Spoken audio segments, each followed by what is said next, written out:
jugador llega a ser rockstar en esta ciudad, porque así es esta ciudad, porque te admira mucho, pero te exige un montón. Pero soltarle un poquito, pero no tanto para que no sea el dueño del equipo, porque el dueño del equipo no es él, es parte de un equipo, y los otros que sepan también que son tomados en cuenta. No es nada sencillo, es complejo. Y ojo, quienes están ahorita frente de la selección están haciendo todo lo que está a su alcance para lograr objetivos. Los conozco, a muchos de ellos los conozco, y hay jugadores seleccionados a quienes conozco muchísimo. Y es gente que no se guarda absolutamente nada, ni en su preparación, ni en su trabajo, ni en su desempeño. Ojalá que el trabajo nos dé para eso, pero no hay manera de saberlo, porque hay otras 47 selecciones que van a querer ganar también. Si nosotros no hablamos de lo que al club le implica haber perdido esta oportunidad de obtener un título, y que fue un golpe duro, y si no le das lugar a esa herida, pareces insensible. Interfase Comunicación Integral. Urbana, Marketing Experiencial. Festival Encabritados, Cabrito, Música y Cheve. Uprint, imprime lo que quieras. Presentan Platiquemos desde cero con Edgar Maceda. Amigos, bienvenidos a un capítulo más, Platiquemos desde cero. Gracias por acompañarnos, ya lo saben en el título del episodio el día de hoy. ¿A quién tenemos el día de hoy? Le damos un fuerte aplauso a Everardo Valdés. Fuerte aplauso, por favor. Tenemos que hacer saludo de televisión. Sí, claro, que no se ha saludado sí, nunca. ya no te he saludado. Sí. Oye, Ever, ¿cómo estás? Sí. Te quiero presentar bien, porque normalmente digo, va a aparecer en el título del episodio, pero director de Relaciones Institucionales y Medios en el Club de Fútbol Monterrey. Qué gustazo, de verdad. Muchas gracias, Enrique. El gusto es mío. Gracias. Yo soy fan, entonces sí he visto varias emisiones, varios capítulos. Gracias. Y gracias por la invitación. No, te agradezco que desde que tuve ahí que te mandé el mensajito y rápido ahí me respondiste. Sí, bueno. Tengo el gusto de conocerte como que alrededor de diferentes grupos, pero no habíamos coincidido. Ajá. Y tener la oportunidad de poder charlar. Entonces, encantado. Ya me estabas platicando algunas anécdotas fuera de. Sí. Y creo que va a haber mucho que podamos platicar. Sí, estoy seguro. Y muchas gracias. No, hombre, al contrario. Gracias por estar acá. Estimado Ever, los Sí. que somos del mundo futbolero, y me voy a incluir del mundo futbolero, Sí. y le llamo así porque nos gusta el fútbol. Estamos apasionados con el fútbol. Yo tengo la fortuna que aparte con el negocio, pues trabajamos con los clubes, etcétera. Pero te conocemos muy bien. Y curiosamente, tú no nos conoces, pero eres como el artista, ¿no? Porque siempre, ahí anda Ever, y te vemos. Pero obviamente hay una trayectoria antes de que te volvieras una persona pública, por así decirlo, por tu rol. ¿Qué onda con tu carrera? Porque ahorita lo que me contabas me sorprendió y me cambias el curso de mi inicio de esta charla. Perdón. Primero, no, qué padre. Primero es, ¿qué Sí. querías hacer de tu vida? Porque esa es una palabra que siempre y pregunta que trabajamos es, ¿qué querías hacer? ¿A qué te querías dedicar? Porque curiosamente hoy diríamos, no, él siempre quiso estar en los medios y con un club de fútbol. No. Querías hacer otra cosa y me llamó mucho la atención lo que era tu carrera. Sí, tendría yo que decir que la pregunta ¿qué querías hacer de tu vida? No sé si la pueda responder todavía hoy. Mira. A ver, yo vengo de una familia donde mi papá fue maestro toda la vida. Le dedicó más de 40 años al magisterio. Mi mamá, pues tuvimos la suerte, mi hermano y yo, de que ella se dedicara por completo a nosotros. Entonces, si bien pues yo no tenía mucho la beta de ser maestro, y sí tenía cerca a mis tíos, y uno de ellos al que yo más admiraba pues era ingeniero mecánico, y dije, pues creo que por ahí puede ser, porque a mí me interesan las máquinas, me interesan las computadoras, creo que lo entiendo bien, y por ahí puedo darle. Entonces entré a la Facultad de Ingeniería. Cuando eres muy chavo, o sea, a los 17 años tienes que tomar decisiones súper serias. Sí. Yo seguiré cuestionando ese tema, pero empecé a estudiar ingeniería. Me aventé 4 o 5 semestres estudiando ingeniería, y en el 96 hay un giro en mi vida, y decido entonces cambiar de vocación. Cambio a la escuela de comunicación. Evidentemente, cuando tú llegas con tus papás y le dices, voy a dejar de ser ingeniero para ser licenciado en comunicación, pues si mi mamá, que eso ni existe. No, sí existe. Es una profesión. Y entré a la UR en el 97, en el 10 de enero del 97. Fue mi primer día de clases. Me fue perfecto, hacía mucho frío. Y a los pocos meses de estar ahí, hay una invitación a que se hiciera un casting a MBS Radio, FM Globo en aquel entonces. Y fui a hacer un casting para un noticiero que estaba abriendo en su momento, que se llamaba MBS al Día. Y requerían voces para diferentes secciones. Tal. Entonces a mí me hablaron como practicante y fui como practicante. Y ahí empecé de manera formal mi participación en los medios de comunicación, particularmente en el área deportiva, porque me invitaron como practicante del área de deportes, cuyo titular era Roberto Cantú González, a quien le mando un fuerte abrazo y toda mi gratitud, y ahorita te voy a explicar por qué. Pues entonces yo le ayudaba a Roberto, él era el titular de la sección y yo iba, reporteaba y empezaba a reportear a Rayados, empezaba a reportear a Tigres, Sultanes y lo que hubiera en medio, ¿no? Entonces así me empecé yo a relacionar con los medios de comunicación, pero 2-3 años atrás estaba en fin. Sí. Empezó a tener ese giro en mi vida y una serie de pasos posteriores me han traído hasta aquí. Que dentro de lo que me platicabas hay una anécdota muy curiosa y si la podemos mencionar con lo que platicabas de Pati Alvarado, que estuvo con nosotros hace un tiempo y que hay una anécdota increíble que le mandamos un beso y un abrazo. Sí. Me llama mucho la atención porque hay un cambio radical en tu vida, que es lo que mencionas. Sí. Con esto que seas de ingeniería, te toca tener contacto inconscientemente con Pati y descubres que hay una pasión detrás del micrófono que ya tenías, ¿no? Hay una conexión bien curiosa. Sí, fíjate que... Ahí te va. Breve historia. En el 95 tengo un cambio importante en mi vida, un encuentro muy, muy, muy profundo, estos que a uno le marcan, y decido entonces probar otras posibilidades de mí como persona, como adolescente que era en aquel entonces, y empecé a involucrarme en grupos de la iglesia, a abrirme a otros grupos sociales que yo no había tenido acceso ni interés, ¿no? Hasta ese momento. Por esa conexión con estos grupos voy a contratarme a una empresa de desarrollos electrónicos. Estamos hablando de mediados de los 90s, en donde el uso de las líneas telefónicas, ni hablar de los celulares que eran apenas nacientes, ¿no? Sí. Las líneas telefónicas en casa cobraban por minuto. Claro. Entonces no era por llamada y duraba lo que tú quieras, nada. Era por minuto. Entonces había recibos telefónicos carísimos. Sí. Por lo tanto, había una demanda de tener algo que te ayudara como padre de familia o como líder de una casa, a mantener control en el uso del teléfono. Y nosotros en la empresa donde trabajaba desarrollábamos un aparato que, además de ayudarte a controlar la duración de las llamadas, te permitía, si tú querías, en algunas colonias era muy popular, que tu línea se convirtiera en un teléfono público. Entonces tú, si de pronto llegaban tus vecinos, porque a lo mejor no tenían teléfono, pero tú sí, descolgaban el teléfono, metían una moneda y podían hacer su llamada y le cobrabas pues un poco más de lo que evidentemente te hubieran cobrado a ti por minuto. Órale. Y tú pues les podrías cobrar eso. Entonces era un desarrollo súper específico para un nicho súper específico. Entonces para probar esos aparatos había que hacer llamadas, ¿no? Este modelo que me tocó a mí probar esa vez era un teléfono público que descolgabas y decía, a favor de depositar 5 pesos. Ya depositabas y la novedad era que te hablaba el teléfono a ti y te daba las instrucciones habladas, ¿no? Entonces, para probar este aparato, pues había que hacer, evidentemente, llamadas telefónicas. Y en mi casa, pues ya mi mamá dice, pues ya me hablas todos los días por mucho tiempo, búscate a alguien, ¿no? Pues ya mis amigos también les había llamado a todos, pues todo el mundo trabajando o en la escuela. Y decidí entonces hablar a la estación de radio que teníamos siempre sintonizada, en el radio viejito que teníamos ahí en el laboratorio.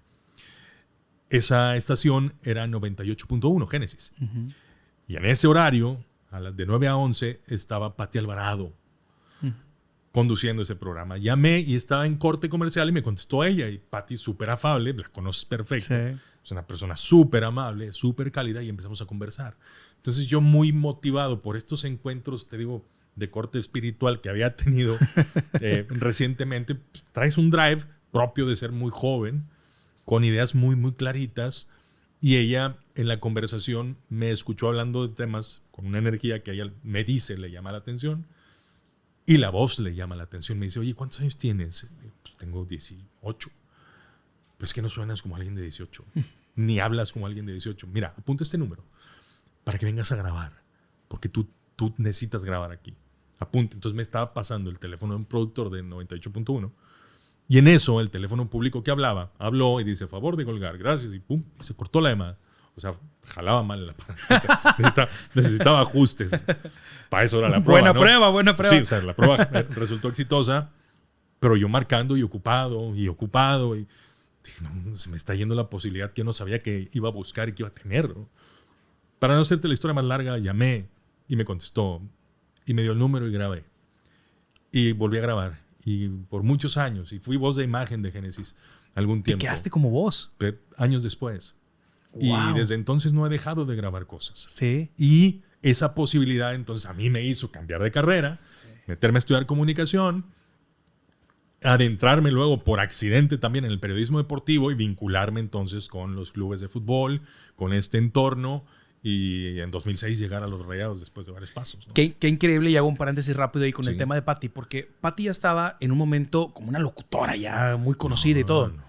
Tener la sencillez de tomarte la llamada al aire, cualquier locutor lo podía tomar, pero te batean rápido, ¿no? Sí, sí, claro. Y decirte, a ver, estoy escuchando algo cuando sabías tú el Sí. celo natural que existe en la radio, ¿no? Por eso te digo, es impresionante, es una fuera de serie en Qué padre. todos los sentidos, ¿no? Su historia de vida además es impresionante y de verdad un fuerte, fuerte abrazo a Pati Alvarado.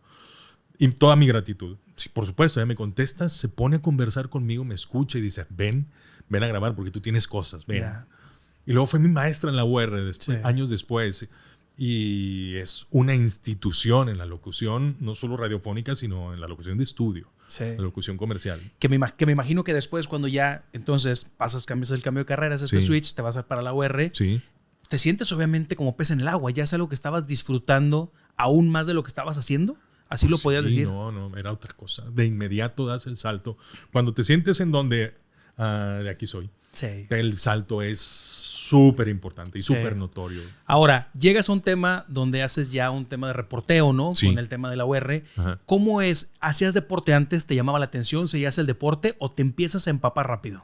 No, a mí siempre me gustó el fútbol desde Sí. niño. Sí, desde niño pues no sé, me clavé mucho en ver partidos, en ver resúmenes, programa Acción de los domingos. Uf. Con mi tío Eduardo, a quien le mando un saludo, Eduardo Treviño. Nos sentábamos los fines de semana a ver fútbol y pues me aprendí muchísimo sobre los clubes locales, algo del fútbol de Europa y tenía muy buena memoria y además Sí. me interesaban los partidos, le ponía atención, tenía paciencia para eso, me interesaba mucho. Me interesaban mucho los Rayados, era súper fan. Y pues de pronto la fuerza del destino te va llevando y llegas a un club que siempre quisiste, pero que jamás me imaginé, al menos yo, pertenecer alguna vez. ¿Cómo se llega a esta primera oportunidad para pertenecer al Club de Fútbol Monterrey? Aquí es donde aparece Roberto Cantú de nuevo. Roberto, a quien yo conocí en el 97 en MBS Radio, pasó por varias opciones de trabajo y llegó como gerente de comunicación a los Rayados y estuvo unos años ahí. Entonces, cuando yo trabajaba, antes de Rayados, trabajaba en Terra, un sitio web. Sí, me acuerdo perfecto. Perfecto, bueno. Terra, fuimos pioneros en el tema del streaming. El streaming en aquel entonces estaba reservado para muy pocos, gente que tuviera servidores y que tuviera ancho de banda y lo necesario para hacer streaming. Sí. Ahorita, pues esto es a través de streaming. En un teléfono puedes transmitir a todo el mundo. Bueno, en aquel entonces era inviable, ¿no? Entonces yo estaba a cargo del área multimedia de deportes y tenía unas videocharlas, generamos contenido en línea y principalmente, el dato era que yo vivía en la Ciudad de México. Terra movió sus oficinas para allá y nos invitó a algunos y yo me fui a vivir a México en 2005. Entonces, durante esas épocas, evidentemente, pues venías de regreso a Monterrey a visitar a la familia y tal. Y en una de esas, Roberto y yo, que seguíamos de pronto en contacto, pues nos veíamos para comer. Y estando acá, un día le dije, bueno, si un día sale una opción de chamba, pues ahí me avisas, ¿no? Y ya está. Pero como le habrán dicho cientos de personas.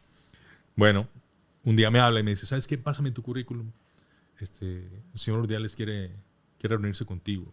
Jorge Urdiales, el presidente del club en aquel entonces. Digo, órale, jalo. Él va a ir a México y quiere verte. A ver si se echan una cena. Muy bien, sí. ¿Sabes para qué puesto es? Para el mío. Yo ya me voy. Ok, bueno, está bien. Si quieres luego platicamos de eso, pero yo caigo. Y fui, me reuní con el señor Urdiales allá. Después me reuní con Luis Miguel Salvador acá en Monterrey. Otras 2-3 personas de cervecería tiempo después. Y después de unas 4 entrevistas me invitaron a trabajar al club en agosto de 2006. Y mi primer día fue el 7 de septiembre de 2006. ¿A qué posición llega a ser? Gerente de comunicación y medios. ¿Sí? Comunicación y medios. Sí.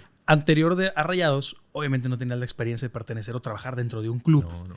Cuando llegas, utilizo mucho esa palabra yo, ¿a qué te enfrentas? Porque llegas a una institución con un poder adquisitivo muy interesante y una transformación que estaba viviendo el club, y sobre todo que llegas a uno de los equipos más importantes del fútbol mexicano. Sí. ¿Cómo es? Ok. En ese entonces, era 2006, meses antes, te lo voy a poner en contexto para hablar de ello, acababa de terminarse la intervención que tenía la Secretaría de Hacienda en el club. Porque el club, recordemos que hasta el 99 había estado intervenido por la Secretaría de Hacienda por temas administrativos de los cuales ya se ha hablado muchísimo, Sí. ¿no? De las anteriores administraciones del club. Llega el Grupo FEMSA, toma el control y la administración del club, resuelve los pasivos que se tenían y empieza entonces toda la reestructura, toda la reorganización y el saneamiento operativo de protocolos, de procesos y de finanzas de una institución que para el 2006 acababa de salir la intervención y la observación de la Secretaría de Hacienda para dejar al club trabajar.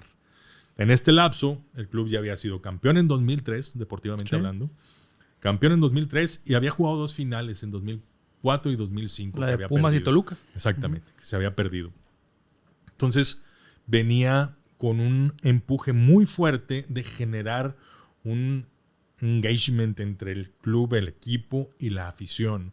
Y estaba Miguel Herrera dirigiendo el equipo en ese entonces, ¿no? Entonces, tenía una propuesta ofensiva bien agradable. Entonces, generaba ya cada vez más esa posibilidad de llenarse el estadio siempre o de acabarse todos los abonos desde antes de que iniciara la temporada. Entonces, justo a mí me toca llegar en 2006, ya para 2007, todos los abonos vendidos antes de que iniciara la temporada. Todos. 2007, 2008, 2009, así hasta 2017, 2018, ¿no? Que nos tocó todavía. Entonces, en ese entonces era un club creciente que había logrado algunas cosas deportivas y que estaba observando el tema del desarrollo de una propuesta de un estadio que en 2008 se hace la presentación del proyecto. Sí. ¿Okay? Ese era el contexto que a mí me tocó llegar. Un club que venía agarrando vuelo, que traía algunas cosas deportivas sólidas que habían sido muy buenas y que estaba por venir un crecimiento importantísimo Que me imagino que entonces, había que echarle frente. el plan y el proyecto era muy ambicioso, ¿no? Y tú llegar a un club que si bien lo has mencionado, un club que te llama la atención, un club que te apasionaba, que seguías, y llegas a un proyecto con muchas ganas de seguir creciendo y trascendiendo, creo que se vuelve muy atractivo, ¿no? A ver. Sí, por supuesto. Porque además, a ver, de entrada era un club sumamente esbelto en cantidad de personas que lo operábamos en ese entonces. Cabíamos todos apretados, pero cabíamos en las oficinas de la Avenida Revolución y José Alvarado. Unas oficinas muy pequeñas. Sí. Ya seríamos unas, no sé, 35 personas tal vez. Ahorita somos 217. El headcounting actual, administrativo y todos los que operamos el club, digamos. 217 contra 30 y tantos. El crecimiento ha sido tremendo. Entonces, regresando a aquella época, pues en 2008 se hace el anuncio, en el verano de 2008 se hace el anuncio del proyecto de un nuevo estadio en el Palacio de Gobierno. Está el gobernador, están los ejecutivos de FEMSA, ejecutivos del club, el plantel de jugadores, yo ahí, y ves la maqueta y ves en lo que se va a convertir esto, ¿no? Ves el terreno donde va a ser y lo ves súper lejano, porque dices, ¿a qué horas vas a levantar todo esto? Se corre una serie de procesos, los permisos que fue súper tortuoso de gestionar, y en 2011 inicia la obra del estadio y que se abre hasta el 2 de agosto de 2015. Sí. ¿No? Con una serie de desafíos que se sortearon muy bien, y inició entonces la época de la Casa Rayada, y eso es un hito importantísimo después de 70 años de historia, porque en Monterrey se funda en el 45, hasta el 2015, pues son los 70 años. Bueno, hay un montón de historia detrás de gente que apostó, que dejó, invirtió todo lo que era y lo que tenía en aras de un sueño, ¿no? Totalmente. Que luego a otros nos tocó retomar y nos toca ahora tener en este momento. Que ahí te voy a preguntar, y obviamente con lo profesional y ético que eres, pero te quiero hacer una pregunta desde nuestra trinchera. Sí. ¿Qué pasa? Porque cuando el club emigra a este nuevo estadio, viene de una época dorada. Viene de ganar campeonatos, viene de ganar Coca Champions, viene de hacer muchas cosas. Y los que somos ajenos al club, sentimos que hace un giro un poco elitista al momento de llegar al nuevo estadio, que hay como una sacudida que la percepción del público no es tan bien percibida. ¿Cómo lo viven ustedes? Sí, déjame, no estoy seguro si lo elitista, pero sí estoy seguro de lo siguiente. Los primeros años de operación del estadio, nosotros tuvimos un enfoque más, pues yo creo que más inconsciente que consciente, pero sí de manera muy natural, en tratar de aprender a controlar cómo funcionaba un estadio como este. Acordémonos que históricamente en los 70 años previos del club, el primer partido del club se juega en una cancha de base, ¿no? En el 45 de la Sociedad Cuauhtémoc y Formosa, prestada, es el primer, y desde entonces y hasta esa fecha en 2015 no habíamos tenido un estadio propio. Entonces veníamos de rentar un estadio, el TEC, cada 15 días por 12 horas y ya te desentiendes de operar, ¿no? Ahora tenías un estadio que tiene además un parque ecológico de 14 kilómetros a lo largo del río La Silla y el bosque del río La Silla, que también son responsabilidad nuestra operar y mantener y cuidar y promocionar y mantener viable, además del estadio que tienes 24 horas todo el tiempo. Entonces, y seguíamos siendo el club que iba creciendo a marchas forzadas para alcanzar a cubrir todo esto, ¿ok? Entonces, teníamos un enfoque, creo yo, y esta es una reflexión personal, debo decir, es una reflexión personal, no es una conclusión del club, ni mucho menos. Estábamos muy enfocados en el control, ¿ok? En mantener la seguridad, mantener el orden, mantener que la gente se siente en el lugar que le toca, mantener todas estas cosas. Y dejas entonces de lado el servicio. Totalmente. Y la experiencia, que si la ves luego ahora, estamos parados en otro punto. Sí, que no me quiero brincar la entrevista, vamos a llegar al final de eso, pero justo a eso iba, que hoy en día hay una evolución notable y muy notoria en lo que dices. Pero te soy honesto y no estoy tratando de darte por tu lado ni querer empatizar ahorita. Me queda claro lo que dices, porque yo, por ejemplo, que soy abonado del club desde el TEC, desde muchos años, sentíamos como que eso es lo que podía percibir, como que era un exceso de querer controlar, de querer tener seguridad. Pero es como dices tú tal cual. Oye, venimos de estar en una casa que era rentada, que nos íbamos y nos parábamos cada 15 días. Y hoy en día querer tener ese control y que no se nos hiciera un caos en una zona que no dominábamos, pudo tener esos matices distintos y por eso era la percepción de la gente, ¿no? No tengas duda. Era por ahí. Sí. O sea, era por ahí. Y de pronto el público te dice, pues yo ya no quiero. Sí. Y dale. Y conquístalos otra vez. En tu rol como parte del Club de Fútbol Monterrey, vemos también que te toca mucho. Eres, y corrígeme, pero eres normalmente el primer contacto con jugadores y en este caso normalmente también con los nuevos jugadores. Ajá. Hay una pregunta que te quiero hacer porque, bueno, miles de preguntas, pero algo que me llama la atención. Sí. El jugador viene con 1000 cosas en la cabeza y llegan a un equipo, a una institución muy grande, a una infraestructura distinta, llegan. Tú eres la primera cara que vende su nueva casa. Al menos en Monterrey. En Monterrey es la primera cara, porque muchas veces te vemos en el aeropuerto, tú eres el que hasta incluso le pone la gorra de Yares del club y bienvenido. Nuestro, y ahí, ¿qué trabajo tan difícil y tan chingón tienes que hacer, Ever? Porque tú tienes que vender esa idea y más allá de vendérsela, tienes que percibir cómo viene. Físicamente es una parte tal vez que no entras, pero entras en lo anímico. Y el jugador tiene que sentirse, si llega a casa. Lo dices bien. Mira, déjame trato de precisar en qué cosas sí participamos y en qué pues, solamente colaboramos o ayudamos, ¿no? Cuando un jugador decide venir a esta ciudad, ya hubo un montón de pláticas previas entre quienes toman decisiones, entre quienes hacen ofertas de trabajo y con quienes finalmente se cierra una negociación para que un jugador y su familia o su contexto decidan venir a vivir a esta ciudad y a participar con los Rayados de Monterrey. Está muy claro.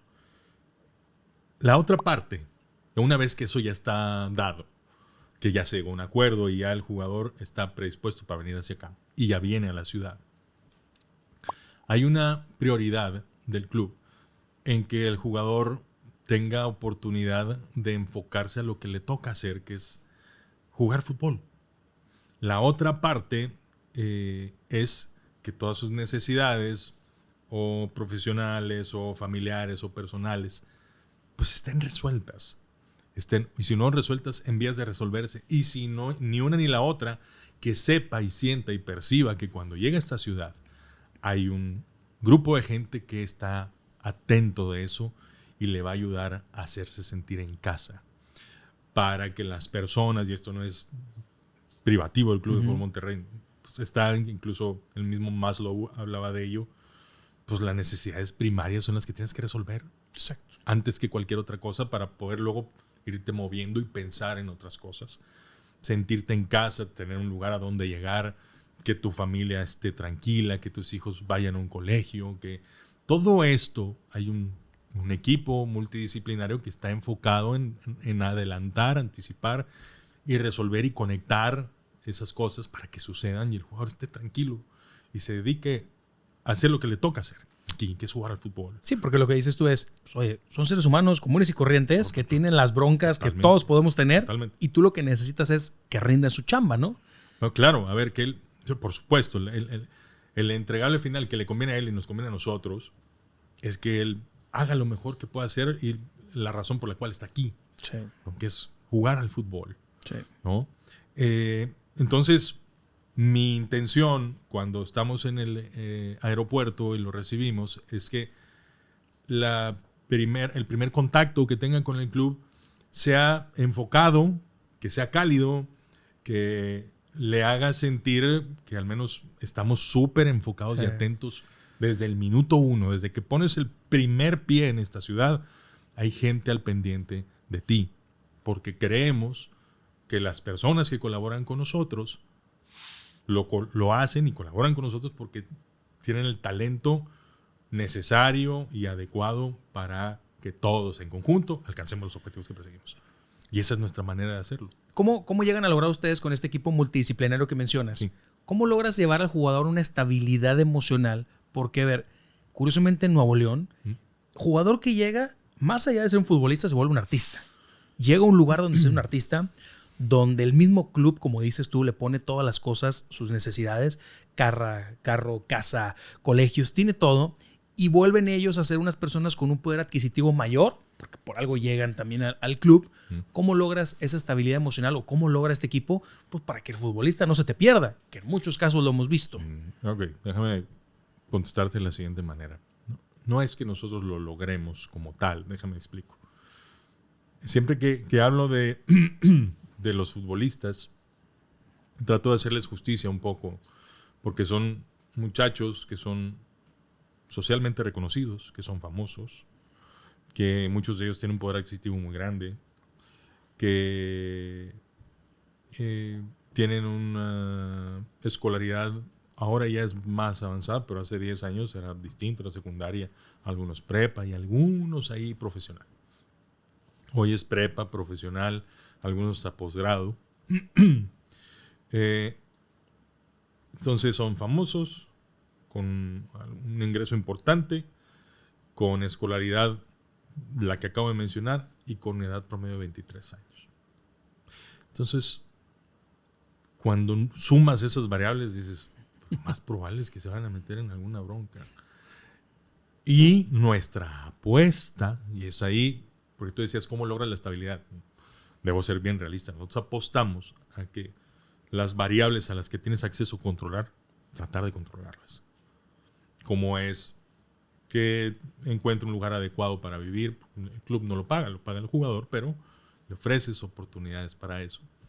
Que sus hijos tengan acceso a las instituciones de educación que correspondan, ¿no? Que pues coincidan con la manera de educar que los papás tengan. Y todas las necesidades primarias de un ser humano estén al alcance de resolverse rápido. Entonces, cuando todo esto está dispuesto, hay una parte en la que nadie tiene acceso y es al interior de la persona. El tener la necesidad de, si alguien requiere de apoyo psicológico, bueno, tener la humildad o la claridad para decir, necesito apoyo. Pero son decisiones súper personales, Edgar. Sí. Súper personales. Me imagino. Entonces, todas las variables que podemos controlar están ahí. Sí. Las que no podemos controlar, bueno, pues acercamos la posibilidad para que en determinado momento que si algo se necesite, reacciona rápido. Ahora, me encanta cómo lo mencionas y por eso me gusta tocar estos temas, porque pues, el aficionado sigue siendo un aficionado, ¿no? Y que te enteras solamente hasta donde llega. Sí. Pero sin meternos en camisa once varas ni que me mencionen ningún nombre. ¿Te ha tocado alguna situación donde un jugador llega, tiene todo, y el jugador, como cualquier persona común y corriente, levanta la mano y dice, oye, no la estoy pasando bien? Porque hay un cambio radical en mi vida que no sé siquiera para dónde me voy a mover. Claro, sí pasa. Por supuesto que pasa. Pasa porque hay jugadores que de pronto nunca habían salido de su país de origen. Vamos a pensar en alguien que no es mexicano. Que no habían salido de su país de origen. Entonces, dejar su lugar, dejar su cultura para venir a otro lugar y para venir a esta cultura, a esta comunidad donde aquí en Monterrey, si bien México es un país futbolero, Monterrey es otra cosa en el consumo del fútbol. Sí. Y sí, o sea, retomando lo que dijiste hace ratito, el jugador llega a ser rockstar en esta ciudad, porque así es esta ciudad, porque te admira mucho, pero te exige un montón. Demasiado. Te exige un montón. Aquí se le exige más al futbolista que al servidor público. Ahora, sin meternos igual en estos detalles, porque queremos manejarlo muy, muy profesional, pasa normalmente que todos los que estamos detrás exigimos, y tú lo acabas de decir, la libre expresión que tenemos, el tema de las redes sociales, y tú lo acabas de decir, vemos que el club pone todo lo que el jugador necesita para que rinda en su chamba. Sí. Cuando el jugador no rinde su chamba, lo normal sería que en cualquier trabajo te corran por no hacer tu trabajo. Sí. Y en el fútbol pasa distinto. Sí. ¿Cómo logran ustedes como medio, ustedes como prensa, hablando desde la parte interna de comunicación, que esto pueda estar de una manera tranquila y que la gente lo perciba no con ese odio que hemos visto malintencionado o mal enfocado en algún momento? Porque pues, es un ser humano que va a cometer errores, pero el momento en el que vives como futbolista es bien complejo de ver esa parte. Sí, habrá personas, como en cualquier industria, ¿no? Pero estamos hablando particularmente del fútbol. Y quisiera yo salirme específicamente de los Rayados y hablar del fútbol en general. Los contratos, los vínculos o las relaciones profesionales de los clubes en el mundo son normalmente a largo plazo, porque así es lo más conveniente y porque las negociaciones suelen darse en esos términos, porque para el futbolista y para los clubes, pues moverte y mover toda tu realidad y toda tu cotidianidad hacia otro lugar, pues no es cosa menor. Entonces, eso es por un lado. Y por otro lado, pues la inversión que haga un club para adquirirse los servicios de alguien, pues también son inversiones importantes, ¿no? Entonces, tratas de asegurar en el largo plazo que tu inversión pues tenga sentido, sea viable financieramente hablando y deportivamente hablando, pero todas estas operaciones siempre son una apuesta, ¿sí? Porque puedes tener al mejor talento que hayas tú visoreado por mucho tiempo y de pronto las cosas no funcionan como pensabas que iban a funcionar. Y no solamente en el Monterrey, insisto, en la industria del fútbol es así. Claro. Entonces, cuando tienes un contrato a largo plazo, pues tienes que buscar la manera en que la parte financiera y la parte deportiva puedan coexistir. Entonces, a veces si deportivamente no es lo más conveniente que el jugador permanezca todavía vinculado a tu club, pues buscas que se vincule a otro club, ya sea en forma temporal, con un préstamo, o en forma definitiva a través de una venta, ¿no? Entonces, cuando corresponde que el jugador deba permanecer en la institución, pues tratas de acompañar, de orientar y de cuidar la parte mediática del jugador. La parte deportiva, pues a nosotros no nos toca. Esa le toca al jugador y al staff de entrenadores y todos los que confluyen en el rendimiento de un futbolista. Sí. Entonces, son un montón de variables, Edgar. Lo que trato de decirte con esto es con un montón de variables que vuelven a ese trabajo en algún punto artesanal. Porque no hay un modelo a seguir tal cual. Claro. Porque cada situación, cada caso, cada futbolista, cada momento son distintos. Totalmente. Me encanta porque dices que hay muchas variables saliéndonos de Rayados, hablando del fútbol en general. Me llama mucho la atención. Corrígeme, tal vez tú conozcas más de esta historia, pero la escuché en una conferencia con Arturo Bricio. Y Arturo Bricio, exárbitro, decía que intentaron hacer un negocio por ahí, si no me equivoco, con Enrique Borja. Ellos lo que querían hacer era asesorar a futbolistas qué hacer con la lana que ganan. Porque el futbolista viene ganando $1 y de repente llega a un club y ya gana 10, ¿no? Entonces, la carrera del futbolista es muy corta y como dices tú, puede ser un periodo de espera donde no funcionó, te tienes que ir y se acabó. Sí. Y platicaban ellos que cerraron el negocio a los meses, de que no hubo un jugador que estuviera interesado en aceptar las ofertas que le decían ellos de, oye, con la lana que ganas tenemos un resort en tal ciudad que puedes invertir, compra casas, compra esto, compra. Nadie decía, hoy en día el jugador quiere el mejor coche o bajarse con los audífonos más grandes del autobús. ¿Cómo ves tú, saliéndonos de Rayados, cómo ves tú en el fútbol que pasa esto y que después vemos historias tan tristes o de terror que le podríamos llamar de jugadores que estuvieron los cuernos de la luna, futbolistas, y hoy en día no tienen para nada, caray? Luis Miguel Salvador tiene a quien le envió otro saludo, tiene una frase que es súper cierta. Dice, bueno, la carrera del futbolista sabes perfectamente cuándo inició. Nunca sabes cuándo se va a terminar. En un entrenamiento, una jugada, una lesión, se acabó. Y no volviste a patear una pelota. Y tu vida cambió. Entonces aquello que era tu fuente de ingresos más importante y además súper atípica por lo que hablábamos de los salarios que muchos jugadores... Dejemos de hablar de futbolistas, si quieres. Atletas en el mundo, porque hay muchas ligas que pagan muchísimo más dinero, ¿no?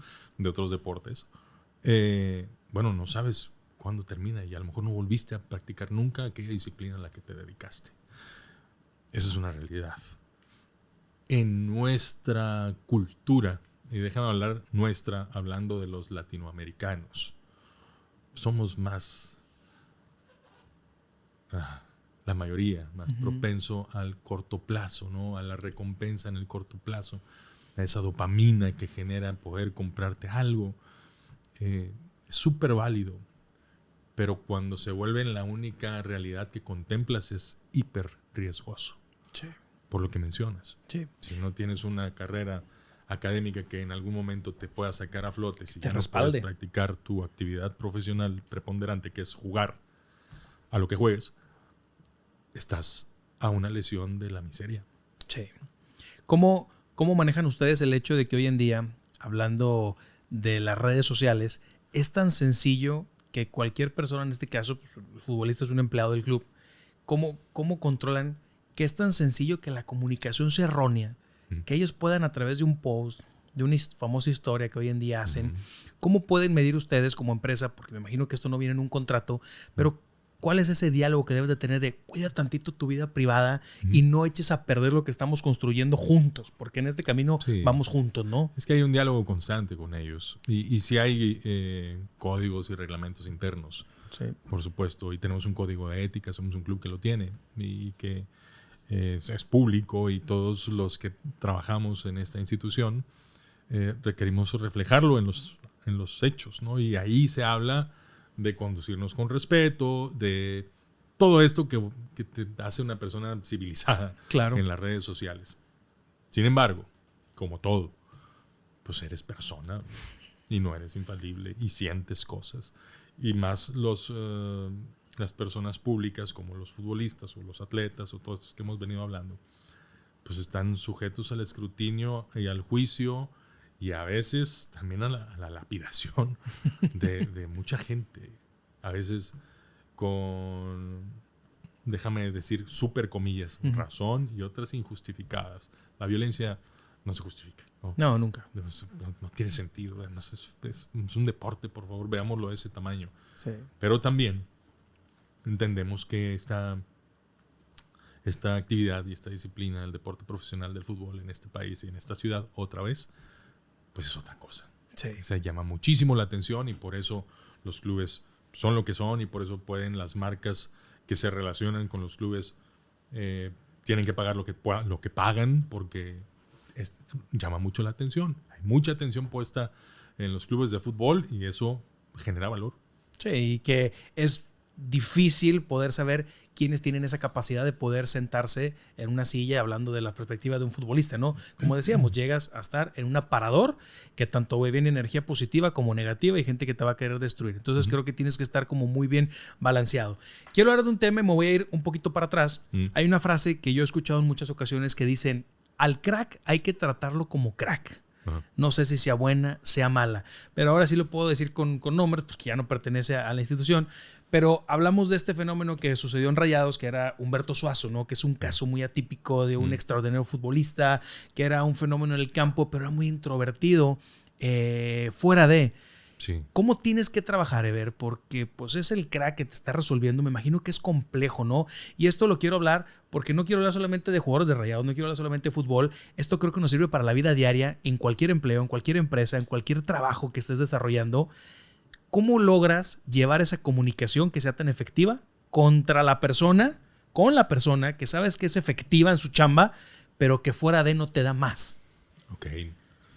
Es una pregunta bien compleja porque sí, en el fútbol es súper notorio porque evidentemente, decíamos, pues llama mucho la atención, ¿no? Es súper apasionante y es súper atractiva la industria de la amorosa, ¿no? Mucha gente lo atiende y llama mucho la atención, pero esto pasa en cualquier ámbito de la vida, profesionalmente hablando, ¿no? Cuando tienes gente que en su desempeño laboral toca niveles altísimos, outliners, ¿no? Es gente que se sale de la norma y raya en la genialidad. Y por otro lado, hacia afuera, no se le da, ¿no? O le cuesta, o sí, pero en cierto contexto. Entonces, cuando además conforma parte de un grupo de personas que también tienen expectativas, que también para que dé ese nivel altísimo del que hablábamos, pues estos necesitan estar cerca porque solito no lo va a dar, ¿no? Entonces, gestionar esos grupos, a mí no me ha tocado gestionarlo porque no es mi trabajo, ni creo tener esas capacidades, pero a la gente que yo lo vi hacerlo, es otra vez un trabajo artesanal. El estirar lo suficiente, pero no lo tanto como para que aquel se me salga de control, pero soltarle un poquito, pero no tanto para que no sea el dueño del equipo, porque el dueño del equipo no es él, es parte de un equipo y los otros que sepan también que son tomados en cuenta. No es nada sencillo. Por otro lado, en el caso de Humberto, pues Humberto tenía una forma de ser bien peculiar, súper peculiar. Y es un buen ser humano. Y creo que quienes estuvieron cerca de él en este equipo, o en esos equipos en donde estuvo participando con los Rayados, lo leían bien. Sabían que a lo mejor era difícil en el trato en el día a día en algún momento, pero era un buen tipo que se acercaba y que a la hora de los fregadazos le entraba. Y la pedía y asumía el rol de ser el diferente, el de hacer diferencia, el de empujar al frente, el de aportar la cuota que haga falta para ganar. Él tenía eso. Y no es nada fácil de encontrar.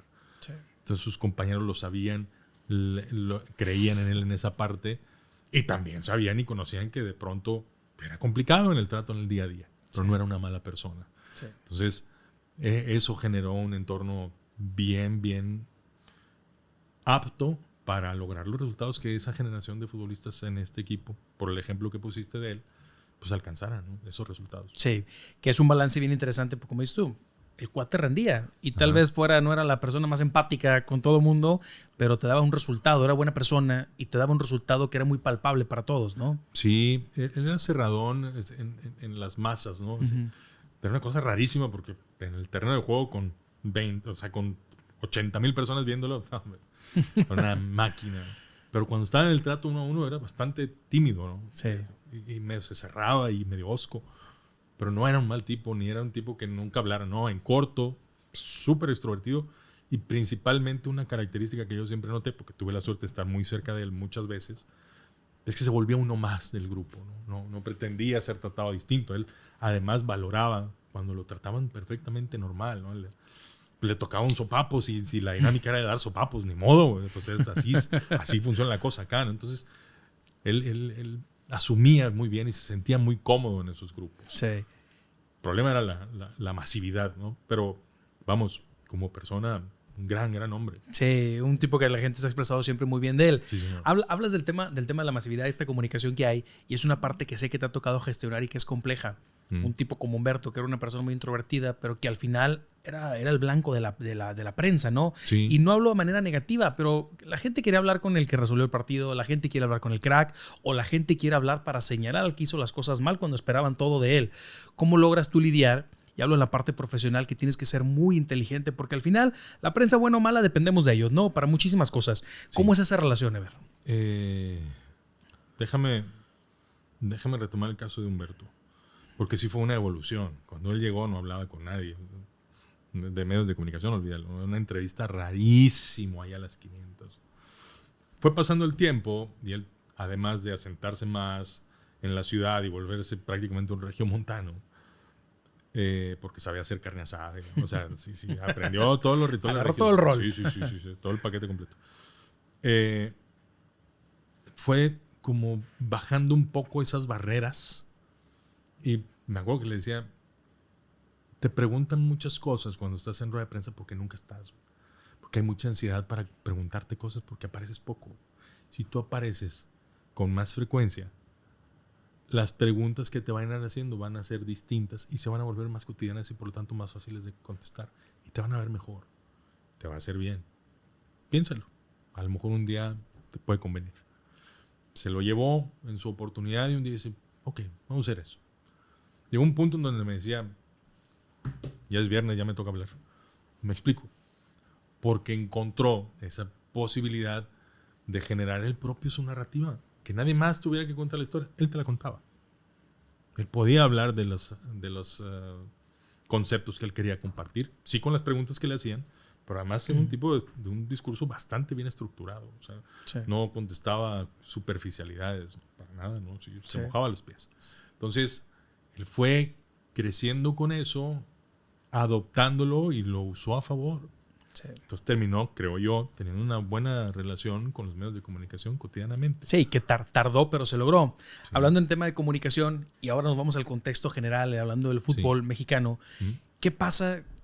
La época que estamos viviendo del fútbol, que creo que estamos entrando como una época, yo le quiero llamar de drama, porque los que nos gusta el fútbol estamos en una época de drama, ¿no? Sí. Sufrimos, no estamos logrando los objetivos.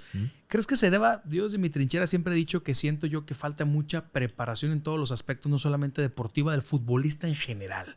Lo hablabas tú desde la educación que pueden tener a lo que se puede exigir. ¿A qué se debe tanto la preparación en el tema intelectual? Porque lo ves desde hoy en día, desde una respuesta en una rueda de prensa que te puede dar un futbolista de la selección mexicana, que tú quieras que te dé una palabra de aliento y te conteste una barbaridad. ¿Cómo puedes ver tú desde las bases cuál puede ser ese cimiento? No digo perfecto porque no tenemos la lámpara maravillosa, pero cuál crees que sea un camino, Ever, para que nos lleve a todos lados, tanto en lo deportivo, en lo profesional hablando, en este tema intelectual, ¿no? Que también se necesita. Yo creo que los equipos de fútbol, y todo esto que estoy diciendo es una opinión personal, quiero dejarlo súper claro, no representa necesariamente la opinión del club en donde trabajo. ¿Ok? Entonces, dicho lo anterior, los equipos representativos son un poco un resumen de la sociedad en la que crecen. Creo que se ha dado un crecimiento, déjame hablar ahora sí específicamente del fútbol, se ha dado un crecimiento en el fútbol en el mundo, en unos lados más acelerado que otros, y que en esa lucha de ir creciendo aceleradamente nos hemos quedado atrás. Yo no digo que no hayamos crecido, pero sí digo que los otros crecieron más que nosotros, y los resultados están ahí. Si me preguntas la respuesta para la solución, yo creo que nadie tiene la solución. Yo creo que de diferentes ámbitos que confluyen en la industria del fútbol de este país están las soluciones, en plural. Y tiene que ver con la formación del futbolista, del aspecto técnico-táctico, la formación de la persona, del aspecto académico, espiritual, moral, la formación del futbolista, en donde confluye la parte técnica, la parte espiritual de todas las personas, pero la parte cognitiva de saber qué decisiones tomar. Y cada una de esas partes se atiende en una ventanilla distinta. Totalmente. Porque pues, unas se adquieren en casa, otras se adquieren en la escuela, otras se adquieren con los amigos, otro en el club donde te formas, y así te vas en todos esos puntos de contacto que las personas tenemos a lo largo de nuestra vida. Entonces, no hay una sola respuesta. Hay necesidad de incrementar nuestro nivel de educación básica, nuestro nivel de educación emocional, porque otra vez lo que dices, oye, tienes tu primera lana y ya te quieres comprar un Ferrari. Espérame. Vamos llegando, ¿no? Pero estamos pisteando tranquilos. Exactamente. ¿No? O sea, es calmada la cosa. Sí. Ojo, no es un tema solo de México, estos temas culturales de los que hablaba, creo que es un súper latino. Sí, es un tema y lo vemos en todos lados en redes sociales que pasa con N cantidad de deportistas, ¿no? Exactamente. Pero en nuestro país creo que va por ese lado. Sí, esa que estamos, es mi opinión. que hoy en día, creo yo igual, en mi opinión, que estamos careciendo de ese intelecto que nos puede llevar a un siguiente nivel hablando profesionalmente en el tema deportivo, ¿no? Que podría ser. Pero bueno, creo que es un tema complejo que ojalá y al final los líderes en este segmento puedan realmente darle al clavo de lo que se necesita, ¿no? O a los clavos, otra vez. Porque es notorio que nos estamos quedando a ver. Sí, claro. O sea, yo no lo tenemos ni que decir. Voltea a ver el Mundial, voltea a ver la Copa América. O sea, es complejo. Y ojo, quienes están ahorita al frente de la selección están haciendo todo lo que está a su alcance para lograr objetivos. Sí. Los conozco. A muchos de ellos los conozco y hay jugadores seleccionados a quienes conozco muchísimo. Sí. Y es gente que no se guarda absolutamente nada ni en su preparación, ni en su trabajo, ni en su desempeño. Sí.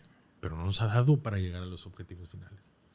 Yo no digo que no trabajen, yo digo que estructuralmente necesitamos solidificarnos más para poder competir a otro nivel. Y decisiones más contundentes, ¿no? Que creo yo que a veces han quedado decisiones tibias, que ideas muy positivas que se quedan solamente en el tintero y faltan ciertas cabezas que puedan llegar con unas decisiones atrevidas, con decisiones que puedan atreverse a decir, pueden fracasar, pueden funcionar, pero hay que atreverse a dar ese paso porque es notorio, como lo acabamos de decir, que nos han ido rebasando algunos países que anteriormente eran dominados por nosotros como deporte, ¿no? Yo creo que las decisiones y la visión que se tiene en corto, yo coincido en muchas cosas con ella. Pero en corto te hablo de un año y cachito para acá. Es nada. Es nada de tiempo. Nada. El tema es que tienes una competencia mundialista en 2 años en tu país. Vamos a ver para qué nos alcanza. Sí, pero yo creo que la visión sí va por ahí. A lo mejor tienes que iterar y modificar y recalibrar algunas cosas, pero sí es por ahí. Pero el temor es ese que acabas de decir, que ahora el pensamiento es, vamos a ver para qué nos alcanza. Y eso es lo que está tristísimo. Bueno, quisiera yo decirte otra cosa, pero tenemos que hablar pero es la verdad, realidad. claro, es la verdad. Tenemos que hablar de la realidad. Sí. Ojalá que el trabajo nos dé para eso, pero no hay manera de saberlo, porque hay otras 47 selecciones que van a querer ganar también. Sí, totalmente. Sí. Ahí te voy a hacer 2 preguntas tocando este tema para irnos a otro tema más que tenemos. Igual, opinión personal, no representa nada del club. Ascenso y descenso, ¿qué opinas? Y yo creo que debe haber esto. Incentiva mucho a las ligas de expansión la posibilidad de competir en el máximo nivel del fútbol de tu país. Sí. Y por otro lado, incentiva mucho a los clubes que han tenido años complicados de desempeño deportivo a recuperar y recalibrar rápido porque desapareces. Sí. O sea, a mí me parece que es deseable, al menos creo yo en las ligas más desarrolladas, pues algo así existe. Pensaría que eso está condenado a volver en algún momento. Yo pienso, porque se me hace crítico para el futbolista de la Liga de Expansión, ¿qué aspiración tiene si no va a subir? ¿Sabes? Por eso tienes jugadores que de pronto se pierden. Se acomodan ahí en cobrar una lana y ser de experiencia, pero desarrollar gente y desarrollar... ¿Lo entiendes? Sé que tienes muchísimos amigos extranjeros, pero hablando en un contexto general del fútbol mexicano, ¿cuál es tu opinión o punto de vista de esta sobrepoblación que en algún momento tenemos de la cantidad de extranjeros que forman parte de un club de fútbol? Es que no sé si para mí sea una sobrepoblación. Tendré que hablar ahora sí de lo que yo conozco y la gente que no es nacida en este país, que viene a jugar aquí. La abrumadora mayoría que he conocido deja huellas importantes. O sea, ves porque dices, por eso está ocupando un lugar. Porque gente que tiene talento y tiene algo diferenciador que sobresale de la mayoría de los que al menos en el grupo hay de México.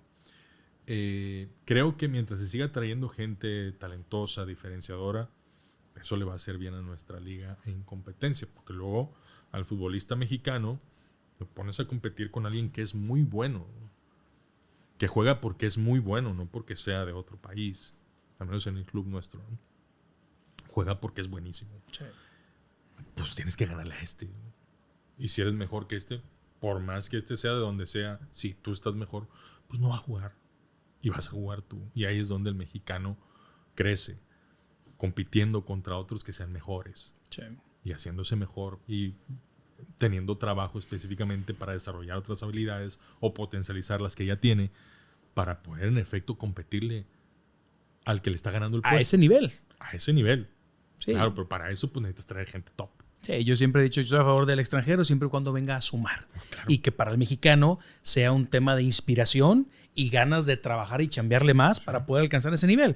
Y si me rodeo de estos extranjeros, me imagino que el nivel puede subir, ¿no? Esa es la apuesta. Y ojo, siempre todo esto es una apuesta. No sabes cómo te va a salir, Nunca. pero tienes las variables y dices, tomo la decisión pensando en que me va a salir de esta manera. Sí. A ver, me gustaría para hacerte una pregunta y así, Sí. ahí sí me gustaría que me contestaras hablando como club. Sé que igual las palabras no van a ser las del club, pero me gustaría conocer y que la gente pueda conocer. Sí. ¿Qué pasan con estos golpes tan duros que te dan como empresa? Y hablando de Rayados, por ejemplo, pierdes una final en tu estadio con el acérrimo rival, pierdes otra final contra Pachuca, que fue también dolorosa. ¿Qué se platica internamente? Porque más allá de lo que puedas sentir, hay que trabajar. Y en este caso, la gente de la empresa, hablando de la empresa, me gustaría decirlo así, tienes que dar la vuelta el siguiente día y es complicadísimo la chamba que tienen ustedes de cómo le comunico y cómo le digo a la gente que me vuelvan a dar su confianza. ¿Cómo se trabaja? Sí. Para mí es en 2 etapas. Porque si solo te involucras en la etapa que es movilizarte hacia el frente y no haces caso a la etapa que tienes en este momento aquí. Imagínate que hoy perdimos una final contra el acérrimo rival, ¿no? Hoy. Pues obviamente traes una herida profunda, ¿no? porque quieres ganar. Y más si es contra tu acérrimo rival. Si nosotros no hablamos de lo que al club le implica haber perdido esta oportunidad de obtener un título y que fue un golpe duro, y si no le das lugar a esa herida, pareces insensible. Parece que no estás entendiendo dónde estás parado. Parece que te valió, no pasó nada y vamos a ver hacia el frente. No, es tan importante decir, sí nos pusieron un fregadazo y te duele tanto a ti como a mí, pero yo ya estoy pensando en lo que vamos a hacer para darle la vuelta al siguiente. Exacto. La gran tentación, Edgar, que luego pasa es que si no ganas este partido va a ser la acabose.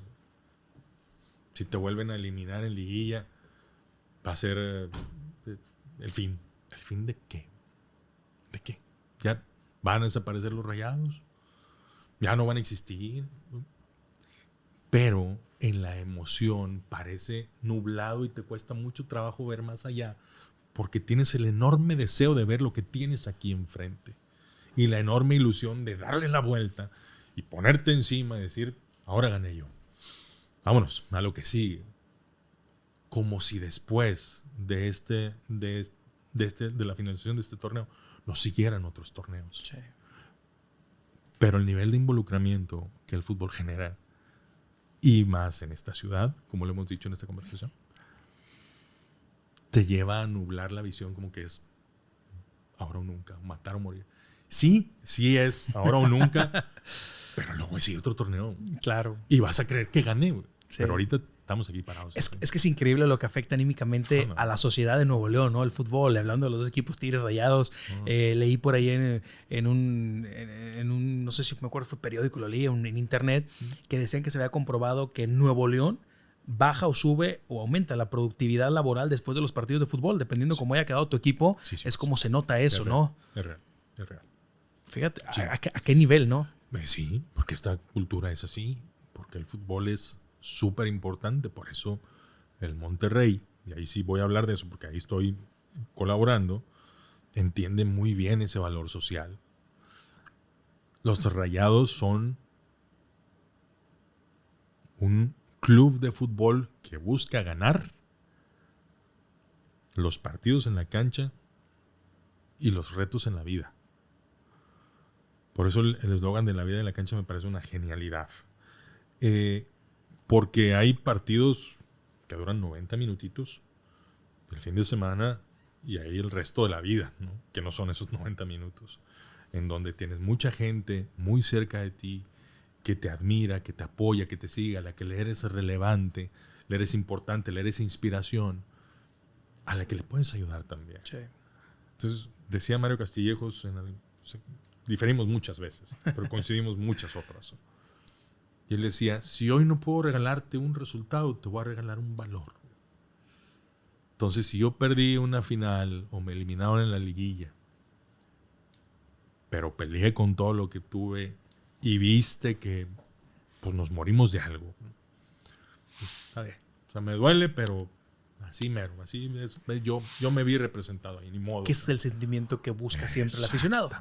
Pero ahora, lo que estás mencionando me encanta, porque acabo de ver una entrevista, no me acuerdo cómo se llama, un basquetbolista creo que es, y le pregunta un periodista y le dice, oye, quedan eliminados, entonces es un fracaso, y se molesta. Y con justa razón, si lo viste, que le dice, ¿fracaso? O sea, fracaso es volverlo a intentar, o sea, fracaso es prepararme para trabajar. Y me encanta porque creo que estamos coincidiendo con esto, pero que desgraciadamente la visión que tiene el aficionado hoy en día es muy nublada, ¿no? El decir, fracasamos, estoy pagando, estos cuates ganan un billete y no se da. Es bien compleja esa comunicación que tienen que tener ustedes. Sí, es que hay gente que, otra vez voy a hablar de mi opinión, que piensa que cuando hablas de fracasamos, te conviertes en el fracasado. Sí. O sea, en esta oportunidad no la armé, tienes razón. Pero pues ya me estoy construyendo las otras. Y voy a apostar en donde puedo armarla o no. Sí. Pues ya veré. Exactamente. Por lo pronto voy a poner todo lo que está a mi alcance para eso. Sí. Y me voy a asegurar que lo que ponga hoy sea mejor que lo que puse la oportunidad anterior. Sí. Y si se da, muy bien. Si no se da, voy a mejorar en respecto a las dos anteriores para volver a intentarlo. Y esa es la búsqueda. Por eso decía, sí, hay cosas que son de matar o morir hasta que tienes una oportunidad nueva. Y la oportunidad nueva será el siguiente torneo. Sí. Pero y así es esto, porque si hoy eres campeón y el siguiente torneo, lugar 18 en la tabla, te quiero ver, ¿verdad? Sí. No, pero es que ya fui campeón. No. Eres campeón y tienes que volver a hacerlo. Y otra vez. Y juegas para ser campeón todos los torneos. Porque esta ciudad es así. Exacto. Porque el regiomontano es así. Porque el Rayado quiere ganar. Y si no gana, quiere saber que pudo ganar. Y a veces no se puede, y ni modo. Pero pude, porque lo busqué, porque puse todo, porque me vi representado ahí en los 11 que estuvieron en el terreno del juego. Yo me quedo con esa frase. El aficionado siempre quiere verse representado en el campo de fútbol. Eso está clarísimo. Eso es. Está clarísimo. A ver, y entrando en esta recta final, ¿cómo es ese cambio? Porque hay un cambio radical, y lo mencionamos al inicio de la entrevista y te decía yo, me quedó claro y me encantó cómo lo definiste, porque yo sí lo llamé elitista y lo sostengo, así lo llegué a ver yo siendo aficionado, siendo una persona que asiste cada 15 días al estadio. Era elitismo, era, estos güeyes no nos quieren, ¿qué pasa? Y hoy que lo escucho de una persona que trabaja dentro, digo, es eso, era tanta la preocupación que tenías de cómo operar, de cómo hacerlo, que creo que tuvo muchos matices, ¿no? De la percepción de la gente. Hoy en día, yo creo que de 2 años para atrás, 1 año para atrás, tú me corregirás bien, se ha sentido un cambio radical en la comunicación, en la fraternidad que se siente cuando vas al estadio, en ese eslogan que se defiende en la vida y en la cancha, cuando llevas a la familia. ¿Qué ha pasado en esta transformación que se ha visto en el club? Es un tema que tiene años gestándose y que se aceleró el último año, me parece, año y medio. Pues es cuestionarnos qué nos había hecho fuerte, qué requerimos ahora como un club y qué busca nuestra afición, y ponerlos como el centro de esta institución. De nuestros valores, tenemos uno que se llama foco en el aficionado, y es el central. Si tú ves una gráfica en cómo están expresados visualmente nuestros valores, en medio está foco en el aficionado. Y ya después viene actitud ganadora o excelencia, autosostenibilidad, innovación, otros 7 valores. Pero el de en medio es el foco en el aficionado, porque este club existe para tocar la vida de sus aficionados. y de la comunidad en la que está insertado. Entonces, cuando tienes eso como prioridad, de ahí se deben desprender todas tus estrategias y de las estrategias todas sus tácticas que respondan a esta prioridad que es el foco en el aficionado. Ese debe ser el espíritu de lo que hacemos y de ahí pues el modificar nuestros protocolos de atención al estadio, tratar de hacer más viable la venta de boletos, llegar a tu lugar, el acceso a que consumas tus alimentos desde tu propio lugar sin que te tengas que levantar a través de un código QR que llega hasta tu lugar. La previa, si tú llegas antes, hay lugar para que puedas escuchar música, tomarte algo, comerte algo. Puedes hacer una carnita asada allá afuera del estadio, en la carnita rayada. En fin, hay un montón de alternativas y más recientemente una que está buenísima, que es el tercer tiempo. Que se pone con mano. Se ha hecho viral. Se ha hecho viral en todos lados, ¿no? Sí. De pronto llega Monty, que también es un rockstar recientemente. Pues aquello es una fiesta de 7,000 personas bailando en un pasillo. Sí. Y Dios te agarre confesado, ¿verdad? O sea, no ha pasado absolutamente nada porque es genuinamente festivo, ¿no? Sí. Gracias a la gente que hace esas fiestas, eso, una festividad que se disfruta. Bueno, todas esas cosas, el club es pues, un facilitador para que sucedan, pero quien las hace viables, quien las explota y las vuelve tal, es el aficionado. Sí, y fíjate, también se ha hecho la última comunicación, que Monty siempre fue crucificado y tú lo sabes perfectamente, claro. Nadie lo quiere y lo odian y le han dicho de todas las cosas. Y en los últimos años la gente lo quiere mucho y la gente se ríe con él, lo apapachan, le supieron dar hasta ese twist en la comunicación que había batallado el club en tener una botarga, un personaje que lo representara, que hoy en día la gente lo apapacha mucho, ¿no? Aquí debo hablar de Emilio Herrera, que fue director de Mercadotecnia muchos años. Y siempre fue defensor de Monty, ¿no?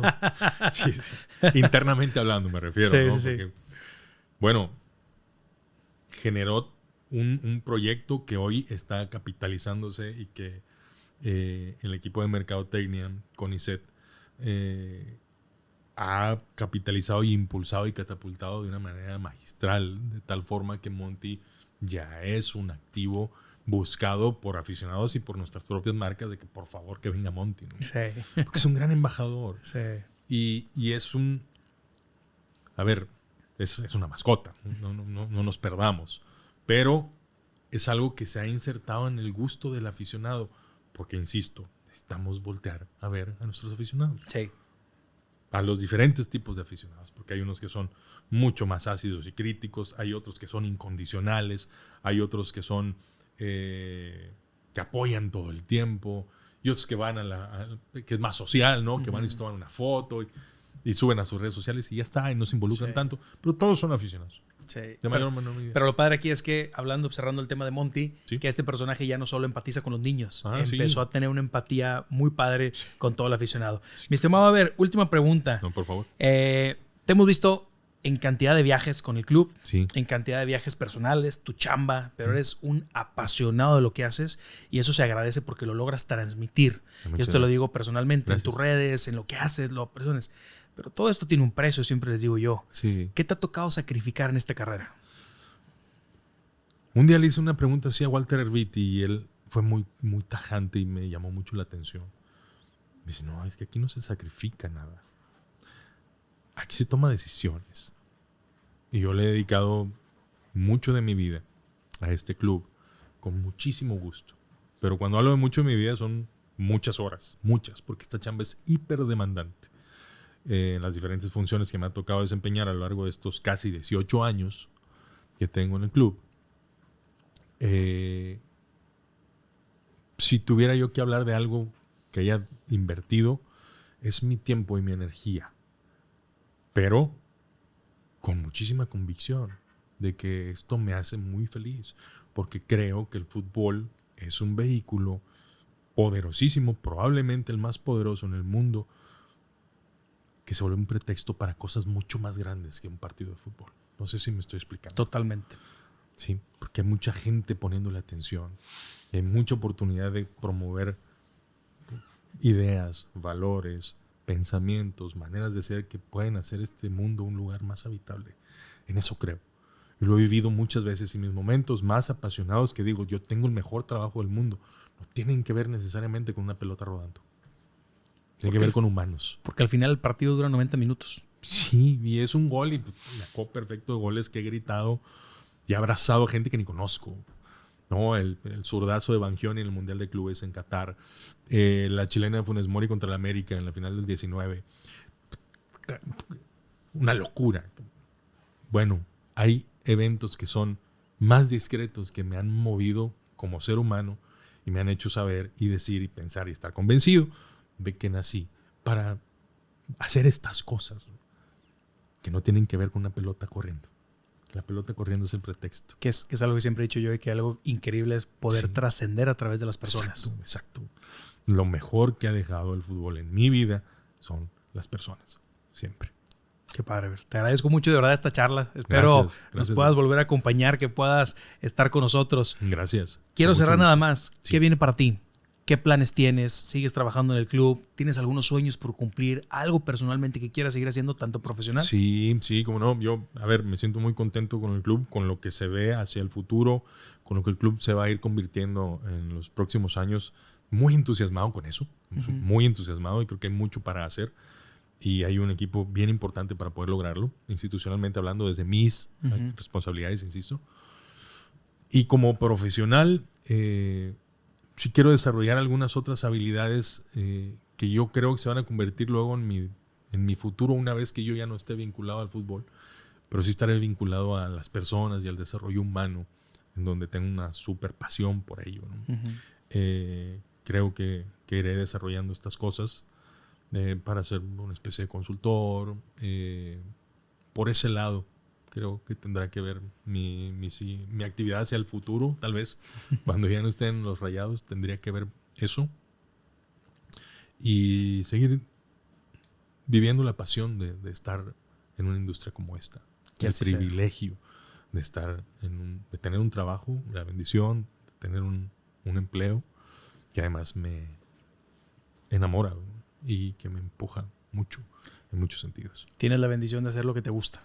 Sí, justo, de tener un trabajo y que además me encante. Es un hiper privilegio. Eso es creo que gratificante y no cualquiera puede tener ese privilegio. Pues ojalá que la vida te siga permitiendo poder estar ahí, Ever, que sigan muchísimos años, que sigas cosechando éxitos, que sigas aprendiendo de los fracasos, porque eso creo que te ha llevado a ser la persona que eres hoy en día, y que nos sigas transmitiendo y nutriendo con esa pasión y esas ganas de seguir trascendiendo a través de las personas, como lo acabamos de decir. Muchísimas gracias, Ever. Gracias por los conceptos. Gracias. Le damos un fuerte aplauso, mi estimado Ever Valdés. Oye, redes sociales, ¿te gusta que te siga la raza? Que estén ahí pendientes de ti. Sí, yo adelante. Casi siempre me preguntan cosas del equipo, así que yo puesto. En X estoy como Everardo Valdés y en Instagram también. Ambas redes están abiertas y a la orden. Perfecto. Cualquier cosa. Valdés. Opiniones personales, raza, para que no se ganchen. Sí, porque no, de pronto pasa, ¿no? Entonces, muchísimas gracias, Ever. Ojalá nos vemos pronto. Estamos pendientes. Sí, señor. Muchísimas gracias. Gracias. Amigos, gracias a todo el equipo de Interfase. Gracias por acompañarnos y por hacerlo posible. Nos vemos la próxima semana. Ya lo saben, todos los lunes 8 de la noche tenemos una cita aquí. Platiquemos desde cero. Que tengan una excelente semana. Interfase Comunicación Integral. Urbana, Marketing Experiencial. Festival Encabritados. Cabrito, Música y Cheve. Uprint. Imprime lo que quieras. Presentaron Platiquemos desde cero con Edgar Maceda.